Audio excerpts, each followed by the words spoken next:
परिचित हैं, लेकिन कई दिनों के बाद हमारे बीच में हम सभी का प्रभु यीशु मसीह के नाम में स्वागत और धन्यवाद करते हैं। कुछ देर के संक्षिप्त थोड़े समय के मनन के लिए हम एक विषय पर विचार करेंगे और विषय है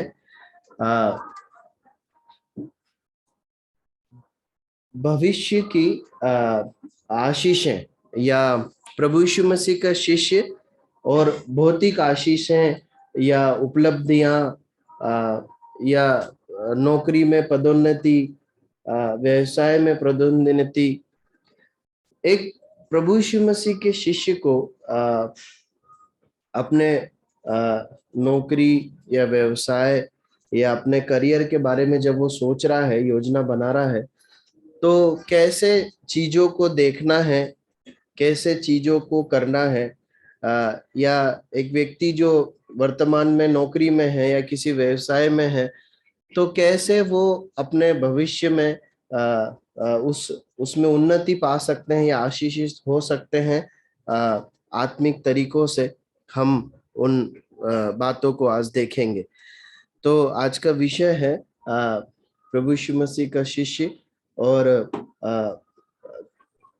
पेशे का चुनाव या पेशे में, नौकरी में भौतिक आशीष। ठीक है, तो देखिए, आप जानते हैं पर फिर भी कुछ लोग नए हैं, इसलिए मैं बताना चाहता हूं कि जब हम कलीसिया में एकत्रित होते हैं, मतलब कलीसिया मतलब इस प्रकार जब परमेश्वर के लोग इकट्ठे होते हैं, तो यहाँ पर जो बातें भी हम सीखते हैं ना, जो कुछ भी हम सीखते हैं, उसका आधार परमेश्वर का वचन होता है। वो हम किसी व्यक्ति के जो है सोच या ज्ञान को नहीं सुनते। मतलब जब मैं आपसे इस विषय पर बात करने जा रहा हूं, तो मैं अपने जीवन से उस विषय में एक्सपर्ट हूं इसलिए बात नहीं कर रहा हूं, परंतु उस बारे में परमेश्वर का वचन क्या सिखाता है। एक व्यक्ति है जो भविष्य के अपने जीवन के लिए योजना बना रहा है कि मैं ये नौकरी करूंगा, ये पढ़ाई करूंगा। एक व्यक्ति है जो अपने करियर के बारे में सोच रहा है। एक व्यक्ति है जो अभी नौकरी में है लेकिन वो और आगे बढ़ना चाहता है, उसके लिए और कुछ तैयारी करना चाहता है। एक व्यक्ति है जो भविष्य में परमेश्वर की आशीषों को धरती में अलग अलग प्रकार से पाना चाहता है कि कैसे मुझे अच्छा वेतन मिले, मैं अच्छे पद पर पहुंचूं। तो उस विषय में परमेश्वर का वचन क्या शिक्षा देता है, या कैसे एक व्यक्ति को परमेश्वर के वचन का सहारा लेकर इन चीजों तक पहुंचना है, हम उसे देखेंगे। मैं आपसे, जो लोग बाइबल पढ़ते हैं, जानते हैं, उनसे एक प्रश्न पूछना चाहता हूं।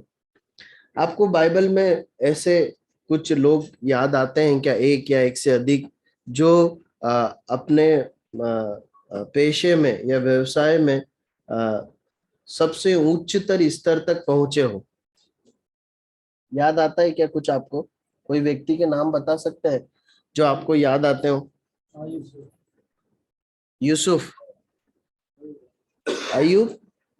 नहीं, जो अपने नौकरी पेशों में बहुत ऊंचे पद तक पहुंचे हो, ये है प्रश्न मेरा। दाऊद, दानियल और यूसुफ, है ना? तो इन लोगों के जीवन को जब हम देखते हैं तो वो साधारण से ये जवान थे, लेकिन अगर जो विषय हम देखने जा रहे हैं, अध्ययन करने जा रहे हैं, अगर उसके अनुसार देखें तो ये लोग अपनी नौकरियों में या भौतिक आशीषों में उनके समय में सबसे उच्चतर स्तर पर पहुंच गए, है ना? यूसुफ क्या बन गया? प्रधानमंत्री बन गया। और दानियल क्या बना? हाकिमों का प्रधान बना। मतलब उसके उस क्षेत्र में सारे पंडितों और हाकिमों का वो प्रधान था। देखिए, मैं आपसे एक बात कहना चाहता हूं कि जब हम अपने भविष्य में आगे बढ़ने के लिए, अपना करियर बनाने के लिए या उन्नति पाने के लिए जब परिश्रम कर रहे हैं, तो संसारिक लोग भी उसके लिए प्रयास करते हैं ना, पढ़ाई करते हैं, अपने आप को डिसिप्लिन करते हैं, और एग्जाम देते हैं, हम भी देते हैं, उसमें कोई गलत नहीं है। लेकिन इसलिए कि हम बाइबल पढ़ते हैं और प्रभु यीशु मसीह का शिष्य हैं, तो उनके प्रयास और हमारे प्रयास में कुछ अंतर होना चाहिए, है ना।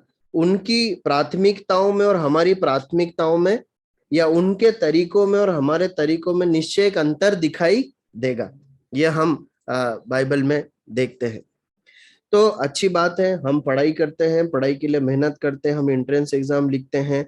जब हम नौकरी पर हैं तो नई नई चीजों को सीखते हुए, नए नए कोर्सेज को करते हुए आगे बढ़ते हैं।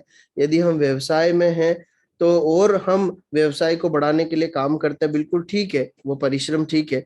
लेकिन आत्मिक कुछ सिद्धांत हैं या आत्मिक कुछ बातें हैं जो हमें अपने जीवन में करने की जरूरत है, ताकि हम अपने नौकरी और व्यवसाय या पेशे या करियर में प्रभु की आशीष को और इच्छा को जान पाए। तो आपने ही बताया है कि कुछ लोग जो मिले हैं बाइबल में, जो बहुत ऊंचे पद तक पहुंच गए, तो उन्हीं के जीवन में से हम ढूंढ ढूंढ कर कुछ चीजें निकालेंगे, ताकि उन बातों को हम अपने जीवन में लागू करें और इस संसार में परमेश्वर के द्वारा भौतिक आशीषों को भी अपनी नौकरी या व्यवसाय में प्राप्त कर सके। ठीक है। तो पहली बात जो इस धरती पर हमें बढ़ोतरी के लिए, अपने करियर चॉइस के लिए, या नौकरी पेशा इन सब में उन्नति के लिए जो जरूरी है, पहली बात हम देखते हैं दानियल की पुस्तक 6 अध्याय और 10 आयत। दानियल की पुस्तक 6 अध्याय और 10 आयत, वहां पर हमें एक पहला मुख्य बात सीखने को मिलती है कि कैसे वो लोग अपने जीवन के सबसे उच्चतम पेशे में पद पर पहुंच गए, जिन लोगों ने इन बातों को किया है। पढ़ें जल्दी से, दानियल 6 का 10 क्या लिखा है। जब दानियल को मालूम हुआ कि उस पत्र पर हस्ताक्षर किया गया है, तब वह अपने घर में गया और जिसकी कोठरी की खिड़कियां यरूशलेम की ओर खुली रहती थी, और अपनी रीति के अनुसार जैसा वह दिन में 3 बार अपने परमेश्वर के सामने घुटने टेककर प्रार्थना और धन्यवाद करता था, वैसा ही तब भी करता रहा। देखिए, यहाँ दानियल के जीवन के एक हिस्से को बताया गया है। मैं इसके संदर्भ में नहीं जाऊंगा, मैं आपका ध्यान उस वचन के उस भाग की ओर ले जाना चाहता हूं जहां पर ऐसा लिखा है कि दाऊद ऐसा किया करता था। वो क्या किया करता था? वो, हाँ, दानियल क्या किया करता था? वो इस समय ही कर रहा है क्या जब ये घटना हुई है? नहीं, ऐसा लिखा है कि वो किया करता था। देखिए, सबसे पहला महत्वपूर्ण पाठ हम इन जवानों से सीखते हैं जिन्होंने अपने करियर में सबसे ऊंचाइयों को छू लिया।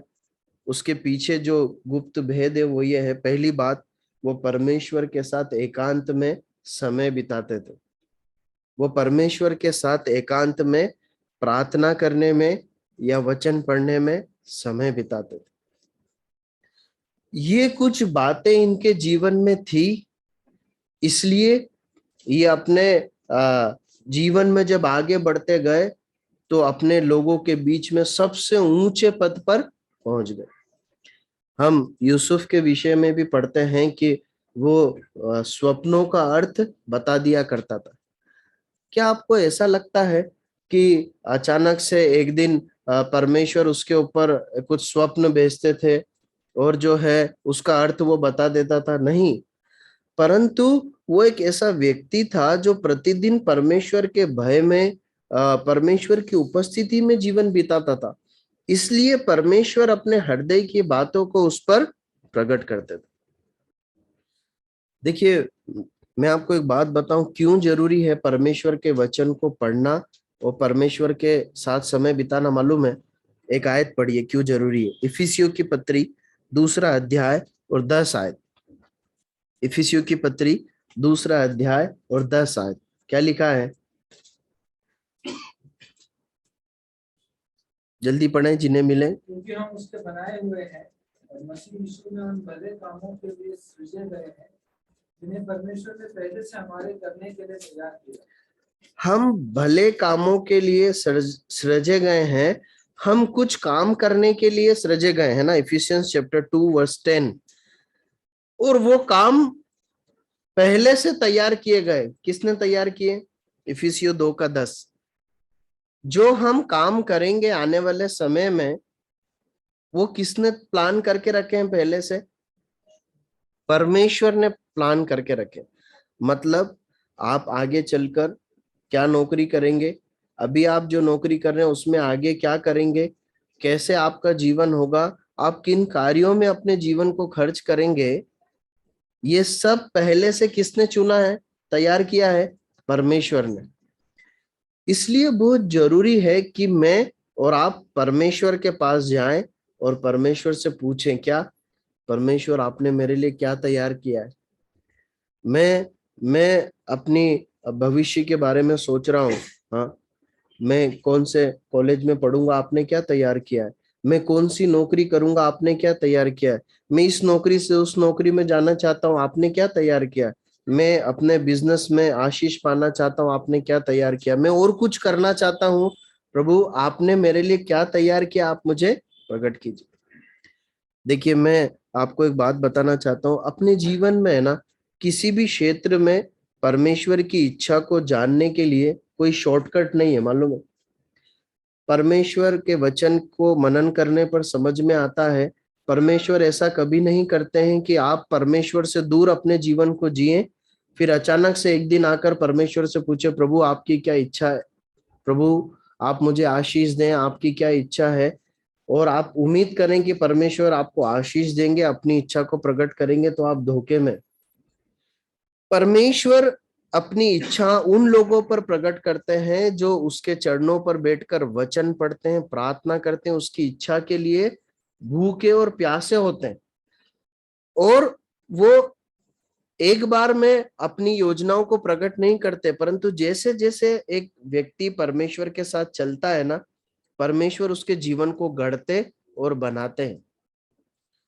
दिन ब दिन, महीने महीने, सालों सालों परमेश्वर के वचन को पढ़ने और उसके साथ समय बिताने, आज्ञा मानने से परमेश्वर लीड करते हैं, परमेश्वर धीरे धीरे चलाते हैं किस ओर? जो कार्य परमेश्वर ने हमारे जीवन के लिए करने के लिए रखे हैं। प्रियो, बहुत महत्वपूर्ण बात है कि हम इस बात के प्रति सावधान रहे। पता है क्या होगा यदि हम अपने इच्छाओं में, केवल अपनी भावनाओं से, अपनी बुद्धि से, अपनी समझ से, लापरवाही से अपने भविष्य की ओर आगे बढ़ेंगे ना, तो हम बहुत नुकसान में जा सकते, बहुत नुकसान में जा सकते। तो पहली बात हम देखते हैं कि परमेश्वर के वचन को पढ़ना, उसके साथ समय बिताना, और जो भी हम सीखते हैं उसको मानना, है ना, आज्ञाकारिता में देना। देखिए, पढ़ना मतलब केवल कोई जाप करना नहीं है, परंतु बाइबल को पढ़ना, पढ़कर अपने जीवन में लागू करना, प्रतिदिन के जीवन में लागू करना, तब परमेश्वर का वचन हमारे जीवन में कार्य करता है। ठीक है, आगे बढ़ते हैं। दूसरी बात, यदि इन लोगों के जीवन का अध्ययन करें तो दूसरी बात हम पाते हैं, इन्होंने आत्मिक सहभागिता को या आत्मिक लोगों को अपने जीवन में बहुत महत्व दिया। दूसरी बात जो हम सीखते हैं, पढ़िए दानियल की पुस्तक 2 अध्याय 17 आयत। दानियल की पुस्तक 2 अध्याय 17 आयत, क्या लिखा है? तब दानियेल ने अपने घर जाकर अपने शरीर हनन्याह, मिशाएल और अजर्याह को यह हाथ बताकर कहा,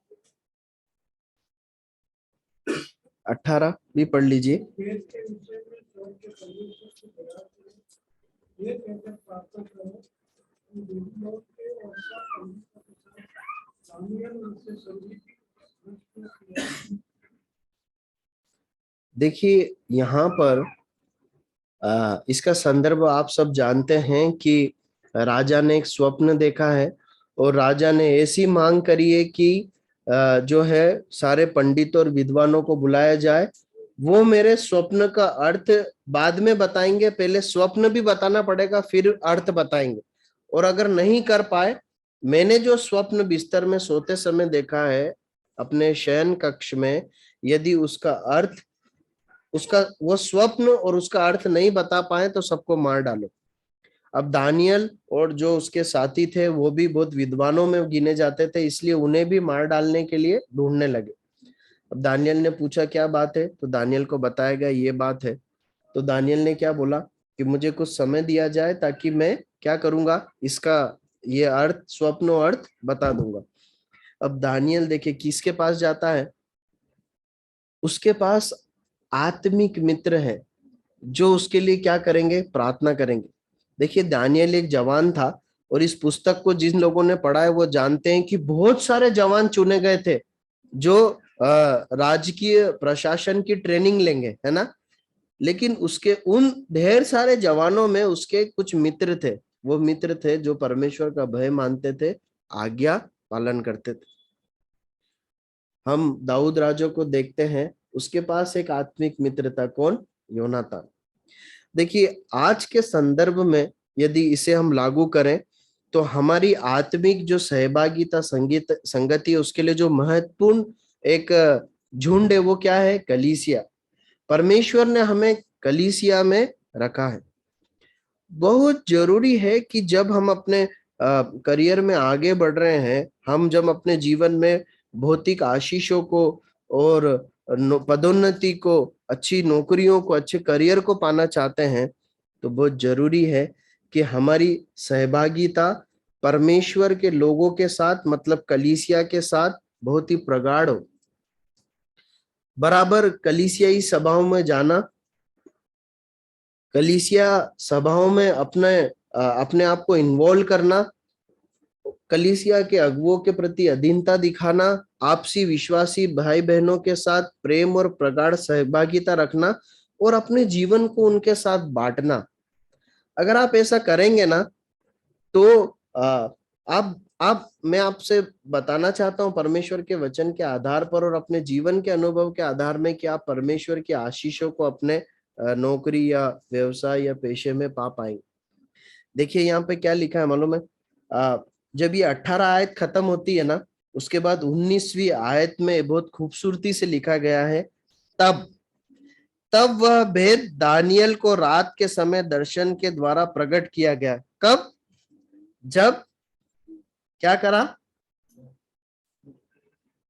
किन लोगों ने प्रार्थना की, दानियल ने प्रार्थना की, तब क्या, उसके मित्रों ने, निश्चय दानियल ने भी प्रार्थना की होगी, लेकिन वहां पर लिखा है तब जब दानियल और उसके लोगों ने प्रार्थनाएं की। प्रियो, मैं आपको बताना चाहता हूं कि आपके जीवन की आशीषों के लिए आपको अपने भाई बहनों की प्रार्थनाओं की और मार्गदर्शन की जरूरत है। आपको कलीसिया की प्रार्थनाओं की जरूरत है, मार्गदर्शन की जरूरत है, ताकि आप भविष्य में जो योजनाएं बना रहे हैं या जो आशीषें पाना चाहते हैं वो पा सके। कलीसियाई प्रार्थनाएं, आपके आत्मिक दोस्तों की प्रार्थनाएं आपको कहां पहुंचाएगी मालूम है, आपको ऊंचे बातों की ओर पहुंचाएगी, आशीषों की ओर पहुंचाएगी, आपको मृत्यु से बचाएगी। मैं आपको बताना चाहता हूँ, हम में से कई बार अधिकांश लोग सप्ताह की बीच की सभाएं मिस कर देते हैं, मतलब नहीं आते। मैं ऐसा नहीं कहता हूँ जानबूझ करके नहीं आते, पर ऐसा होता है, आप जानते क्या कारण है। मैं आपको बताना चाहता हूँ, कई बार मैंने जब मेरे जीवन के अनुभव के अनुसार कई बार मैंने यहाँ से जब परमेश्वर के वचनों को बीच की सभाओं में सुना, प्रार्थना सभा के दौरान, फ्राइडे सभा के दौरान, जब परमेश्वर के लोग यहाँ से वचन बांटते हैं, जब मैंने सुना वहां बैठकर तो बहुत आशीषों को मैंने पाया है, बहुत महत्वपूर्ण पाठों को मैंने सीखा है। प्रभु सहायता करे। बहुत जरूरी है कि जब हम अपने जीवन में आगे बढ़ रहे हैं तो कलीसिया की सभाएं, कलीसिया के लोगों को महत्व दें, उनकी प्रार्थनाओं की सहभागिता की हमें जरूरत है। देखिए हो सकता है कि वो जिस करियर में आप आगे बढ़ने चाह रहे हैं उसमें आपको टेक्निकल सहायता ना दे पाए, ऐसा हो सकता है, वो इतने बुद्धिमान ना हो, परंतु उनके पास जो आत्मिक प्रकाश है वो जरूर आपको काम आएगा। मुझे एक घटना ध्यान आती है प्रेरितों के काम की पुस्तक की। आपको याद है जब पौलुस को बंदी बनाकर ले जाया जा रहा था, तो पौलुस ने उसके सूबेदार को कहा कि इस जहाजी यात्रा को अब आगे मत बढ़ाओ वरना बहुत हानि होगी। लेकिन वहां लिखा है कि उस सूबेदार ने जो नाव का जो कैप्टन था उसकी बात को ज्यादा महत्व दिया और पौलुस की बात को कम महत्व दिया। नतीजा क्या हुआ? अंततः वो पूरी जहाज टूट गया, उनके जान के लाले आ गए और बड़ी मुश्किल से बचे। आप समझ रहे हैं? पौलुस कप्तान नहीं था, परंतु उसके पास आत्मिक प्रकाश था जिससे उसने इन बातों को कहा था। इसलिए जब आप अपने आसपास आत्मिक लोगों को रखते हैं ना, उनके क्या कहना चाहिए, उनकी संगति में रहते हैं, तो वो इस प्रकार से कुछ चीजें आपको देंगे, इनपुट्स देंगे जो आपको सही निर्णय लेने में सहायता करेगी। प्रभु सहायता करे। हम आगे बढ़ते हैं। तीसरी बात को के लिए हम एक वचन पढ़ेंगे, दानियल 1:8। क्या लिखा है? दानियल 1:8। दानिय्येल ने अपने मन में ठान लिया कि वो राजा का भोजन खाता और उसके पीने का दाखिल पीता अपरिपूर्ण है। इससे उसके भोजन के प्रभाव से पीछे कि उसे अपरिपूर्ण होना। बस काफी। अगली महत्वपूर्ण बात जो हम इन भक्तों से सीख सकते हैं जो अपनी करियर के बहुत ऊंचे पद पर पहुंचे, उन्होंने अपने लिए बैरियर्स बनाए थे। उसको क्या बोलते हैं? अवरोध बनाए, है ना। उन्होंने खुद अपने लिए कुछ अवरोध या बैरियर्स बनाए, रुकावटें खड़ी करी ताकि वो पाप में ना गिर जाए। ठीक है, उन्होंने खुद अपने लिए बैरियर्स बनाए। अब यहाँ पर क्या है, क्या सीन है? कुछ लोग चुने गए हैं जो बंधुआई में से लाए गए हैं और उन लोगों को बेबीलोन देश की जो राज्य प्रशासन होता है, ज्ञान होता है, शिक्षा और भाषाओं की ट्रेनिंग देना है ताकि आगे चलकर वो राज्य दरबार में काम करे, प्रशासनिक कार्य काम करे, राजस्व का काम करे। अब बहुत सारे जवानों को चुना गया और ऐसा ठहराया गया कि उनके लिए राजा का भोजन दिया जाए, मतलब अच्छे से अच्छा भोजन, दाख मधु दिया जाए। इसलिए कि ये लोग परमेश्वर का भय मानने वाले लोग थे। इनके लिए खाने और पीनों के लिए कई चीजें वर्जित थी, जैसे ये शराब पीना इनके लिए मना था और अशुद्ध मांस खाना मना था। तो दानियल ने निर्णय लिया क्या? कि मैं इन सब से अलग रहूंगा, कि ऐसा ना हो कि अनजाने में मैं अशुद्ध वस्तु खाकर रुक जाऊं, अपवित्र हो जाऊं या पापी ठहर। प्रियो, बहुत जरूरी है कि हम अपने जीवन में ना अपने लिए कुछ बैरियर्स बनाएं। कैसे मालूम है? मैं किन बातों को देखूंगा, है ना। मैं जब मोबाइल यूज करता हूं तो उसमें किन दृश्यों को मैं देखूंगा, किन दृश्यों को मैं नहीं देखूंगा, ये बैरियर अपने लिए, ये जो है अवरोध, रुकावट अपने लिए बनाना है। मैं किन शब्दों को बोलूंगा, किन शब्दों को नहीं बोलूंगा, मैं कहाँ जाऊंगा, मैं कहाँ नहीं जाऊंगा, मैं किन दोस्तों को चुनूंगा, है ना। मैं कैसे दोस्तों को अपने लिए दोस्त बनाऊंगा, कैसे दोस्तों को नहीं बनाऊंगा। जब मेरे दोस्त मुझे कुछ करने के लिए बोलते हैं, हाँ, सब बच्चे भी ध्यान से सुनो, स्कूल में जाते हैं, है ना, कई दोस्त बोलते हैं ये कर दो वो कर दो, तो ये सोचना है कि मैं क्या करूंगा क्या नहीं करूंगा। इस प्रकार कि मैं परमेश्वर के विरुद्ध पाप न कर बैठूं, अपने लिए क्या बनाना है? एक अवरोध, एक रुकावट बनाना, एक सुरक्षा घेरा बनाना बहुत जरूरी। आपने देखा है सुरक्षा घेरा? कभी देखा है क्या? आमतौर पर राजनेताओं के पास सुरक्षा घेरा होता है, या जो प्रतिष्ठित लोग होते हैं उनके पास सिक्योरिटी घेरा होता है। आपको मालूम है हमारे प्रधानमंत्री के पास जो सुरक्षा घेरा, उसको क्या बोलते हैं? हाँ, जेड जेड सिक्योरिटी बोलते हैं। मतलब क्या है मालूम है? कि जब वो कहीं पर भी जाते हैं तो उनके चारों ओर कुछ लोग होते हैं, उन लोगों को पार करके आप अपने प्रधानमंत्री से हाथ नहीं मिला सकते है ना, ऐसा नहीं कि वो कहीं जा रहे हैं आप चले गए हाथ मिला के आ गए, ऐसा नहीं होता है ना। क्यों है मालूम है वो गहरा?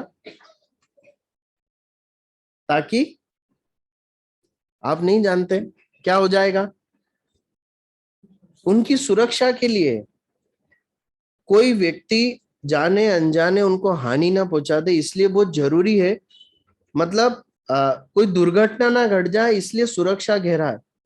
इसी प्रकार प्रियो बहुत जरूरी है कि हम पाप में ना गिर जाएं, हम परमेश्वर की दृष्टि में किसी अशुद्ध बात में ना पड़ जाएं।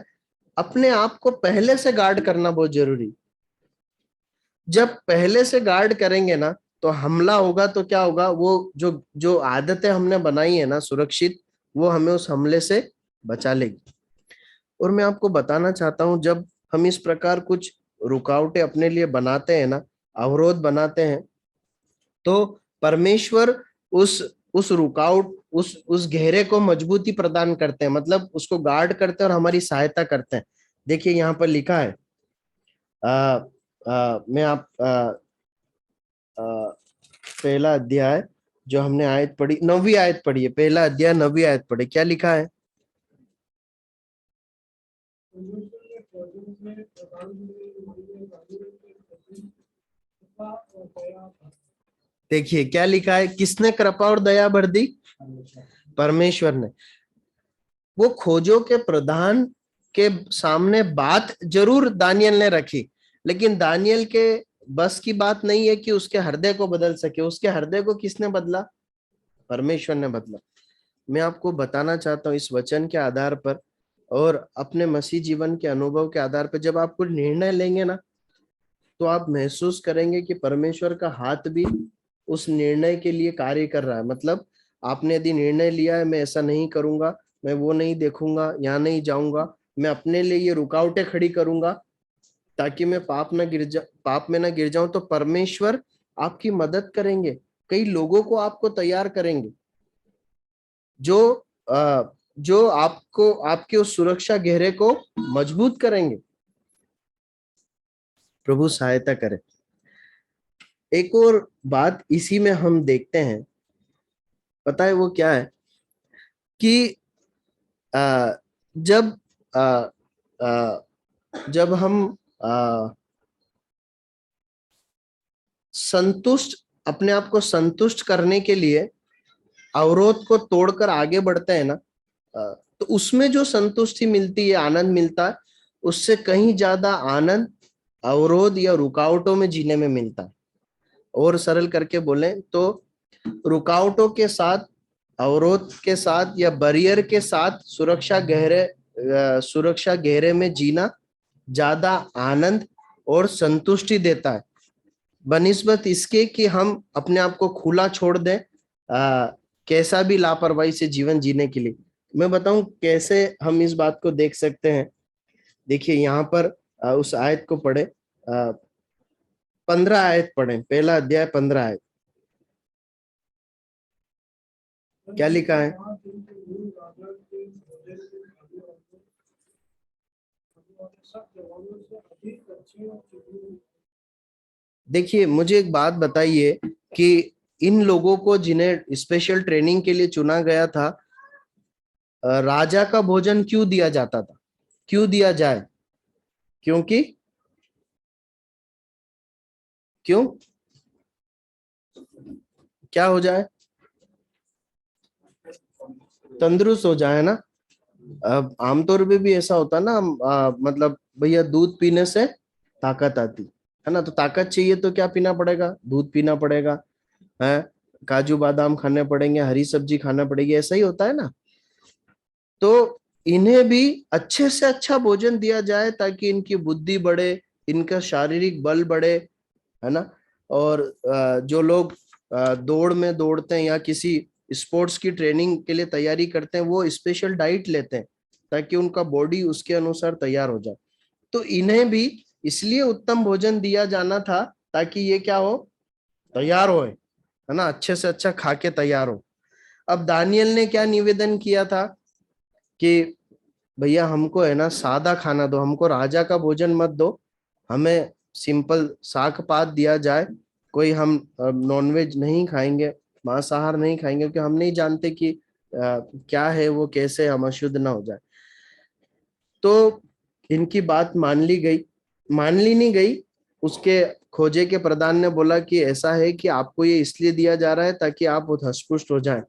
अब होगा ऐसा कि आप सिंपल खाना खाएंगे और दूसरे लोग अच्छा खाना खाएंगे तो आप कमजोर दिखाई देंगे और वो मजबूत। राजा पूछेगा ऐसा क्यों, तो मुझे बताना पड़ेगा, मैं तो इनको ये खाना देता हूं, तो दंड किस पर आएगा, मुझ पे। दानियल ने क्या बोला कि आप एक काम करें, कितने दिन तक जांचे, 10 दिन तक आप जांच लो, है ना।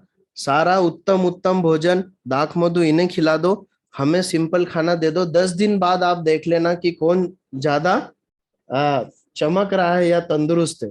कौन निकला, दानियल निकला। मतलब जो चेहरे पे चमक और शरीर में बल और बुद्धि उत्तम भोजन से आ सकती थी, वही सब कुछ परमेश्वर ने किस में दे दी, उन साधारण भोजन में दे दी, है ना। मैं आपको क्या कहना चाह रहा हूं, मैं फिर अपने विषय को उसी ओर लेकर आता हूं। मैं आपसे ये बताना चाह रहा हूं इस भाग से कि किसी आनंद को पाने के लिए, किसी संतुष्टि को या उपलब्धि को पाने के लिए गलत रास्ते या समझौते भी हैं। अपने बैरियर से और रुकावटों को, जिसे परमेश्वर हम के वचन में हम सीखते हैं, उसे तोड़कर हम उपलब्धियों और आशीषों को पा सकते हैं, संतुष्टि आनंद को पा सकते हैं। परंतु परमेश्वर के वचन में अपने लिए बनाए गए रुकावट, अवरोध और बैरियर्स में रहकर भी परमेश्वर हमें वही संतुष्टि और आनंद दे सकते हैं। आप समझ रहे हैं। सपोज आप कुछ चीज ऐसी है जो अनुचित है परमेश्वर की दृष्टि में, देखना, बोलना, सुनना या वहां जाना, लेकिन उसमें आनंद है। अगर हम अपने लिए रुकावटें बनाएंगे तो परमेश्वर उससे कहीं बढ़कर आनंद हमें देगा।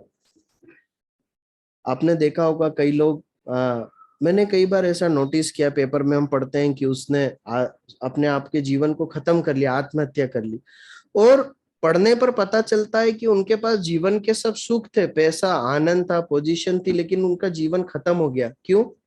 क्योंकि उनके पास संतुष्टि और आनंद नहीं था, पैसा था, समृद्धि, सब कुछ थी। प्रियो, परमेश्वर वो हमें देते हैं। ठीक है, हम आगे बढ़ते हैं, अगली बात की ओर आते हैं। चौथी बात की ओर आते हैं। चौथी बात की ओर हम आते हैं और पढ़ते हैं उत्पत्ति की पुस्तक, उसका 39वां अध्याय और उसकी 9 और 10 आयत।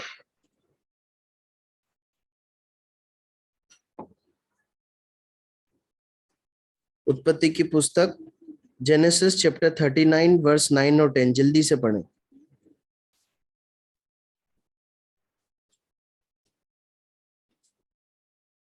इस घर में मुझसे बड़ा कोई नहीं, और उसने तुझे छोड़ा, वो जो उसकी पत्नी है मुझसे कुछ नहीं कर सकता। इसलिए भला है मैं ऐसी बड़ी दुष्ट था करके परमेश्वर का अपराध क्यों बन। और ऐसा हुआ कि मैं प्रतिदिन मुझसे करती रही, पर उसने उसकी ना मानी और उसके पास लेके या उसके संग। अगली महत्वपूर्ण बात, चौथी बात हम सीखते हैं, उन्होंने पाप करने के लिए अपने जीवन को नहीं दिया। उन्होंने पाप के साथ समझौते का जीवन नहीं जिया। पाप के साथ समझौते का जीवन नहीं दिया। देखिए, ऊपर हम पढ़ रहे थे अपने लिए रुकावटों और बैरियर्स को बनाना, लेकिन क्या हम अपने लिए जब रुकावटों और बैरियर्स को बनाते हैं तो क्या पाप के प्रलोभन नहीं आएंगे? उसके बावजूद भी आएंगे, है ना। वो कम होंगे, हमारे पास सुरक्षात्मक घेरा है, वो अच्छी बात है ताकि हम गिरे नहीं, परंतु उसके बावजूद भी पाप करने के अवसर आएंगे, लेकिन अपने आप को पाप के लिए नहीं देना। देखिए, दोनों अलग अलग बातें हैं। पाप से बचने के लिए अपने लिए रुकावटें खड़ी करना, बैरियर्स बनाना एक बात है, एक सबक है। दूसरा सबक है पाप करने के लिए अपने आप को नहीं देना। यूसुफ ने क्या करा? पाप करने के लिए अपने आप को नहीं दिया, नहीं दिया। और हम देखते हैं कि वो अपने जीवन के अंत में प्रधानमंत्री के पद तक पहुंचा। प्रियो, बाइबल में हर उस व्यक्ति को जो प्रतिष्ठित अवस्था में गया है, मतलब बहुत ऊंचाइयों पर पहुंचा है, अगर आप उसे देखेंगे ना तो कहीं ना कहीं वो अपने जीवन के किसी पड़ाव पर पाप के प्रलोभन पर विजयी हुआ है। उस पायदान पर विजयी कदम रखकर वो ऊंचाई पर पहुंचा है। आप यूसुफ को देख लीजिए, आप दानियल को देख लीजिए, आप दाऊद राजा को देख लीजिए, आप प्रभु यीशु मसीह को देखिए। अपनी सेवा शुरू करने से पहले उसकी परीक्षा हुई है ना, 40 दिन तक, 40 रात तक शैतान उसे क्या करता रहा, परखता रहा। उसके सामने पाप करने का प्रलोभन आया, लेकिन वो विजयी हुआ और उसके बाद परमेश्वर की सेवा में जुट गया। मैं आपको बताना चाहता हूं, कभी जीवन में ऐसा आए ना समय जब आपको समझ में आए कि ये पाप है, ये पाप करने का अवसर, प्रलोभन है, तो अपने आप से बोलना कि मैं इसमें अपने आप को नहीं दूंगा, क्योंकि जब मैं इसमें से पार निकलूंगा ना, थोड़े दिनों बाद ये चले जाएगा। जब मैं इसमें से पार निकलूंगा ना तो परमेश्वर मुझे आशीष देगा, परमेश्वर मुझे विजयी बनाएगा। प्रभु सहायता करे। आखिरी बात हम देखते हैं, आखिरी बात आ, उन लोगों के ऊपर है ना परमेश्वर का हाथ था, है ना। वो परमेश्वर के साथ बस इस प्रकार का जब जीवन बिताते थे तो परमेश्वर ने अपना हाथ और सुरक्षा उनके सर पर रखी थी। वो सबसे ज्यादा बुद्धिमान बन गए, है ना, वो सबसे ज्यादा प्रतिष्ठित हो गए। क्यों? क्योंकि समझ में आता है परमेश्वर का हाथ उनके सिर पर था। प्रियो, जब हम अपना जीवन जी रहे हैं ना, हम नौकरी करते हैं, पढ़ाई करते हैं, नौकरी की तैयारी कर रहे हैं, और कोई नौकरी करते हुए और आगे बढ़ना चाह रहे हैं, जो कुछ भी उपलब्धि और आशीष हम पाना चाह रहे हैं ना, उसमें एक बात बहुत महत्वपूर्ण है, क्या मालूम है? हमारे साथ हमारे परमेश्वर का होना। हम कौन है मालूम है? भेड़े हैं। क्या एक भेड़ सुरक्षित, आनंदित हो सकती है क्या बिना चरवाए के? कभी नहीं हो सकती, कभी नहीं हो सकती। हम उत्पत्ति की पुस्तक में यूसुफ के जीवन में पिछले दिनों अध्ययन करते आए हैं। 39वें अध्याय 2 और 21वीं आयत, उत्पत्ति 39:2-21 पढ़ेंगे तो वहां लिखा है परमेश्वर का हाथ यूसुफ के सर पर था। दानियल के विषय में पढ़ते हैं परमेश्वर का हाथ उसके साथ था। प्रियो, बहुत जरूरी है कि हम परमेश्वर से लिपट कर अपने जीवन को जिए। देखिए, हम शाऊल के विषय में पढ़ते हैं जो राजा होने के लिए चुना गया, लेकिन बहुत ही जल्दी उसने उस प्रतिष्ठा को खो दिया। नहीं खोया क्या? क्यों खोया? क्योंकि परमेश्वर के प्रति जो निष्कपट प्रेम होना चाहिए ना, वो खो दिया, आज्ञाकारिता खो दी। प्रभु सहायता करे, इन वचनों के पढ़े और सुने जाने पर आशीष दे और इसके अनुसार करने के लिए हमारी मदद करे। कोई भी भाई प्रार्थना करें और प्रार्थना के साथ सभा को समाप्त।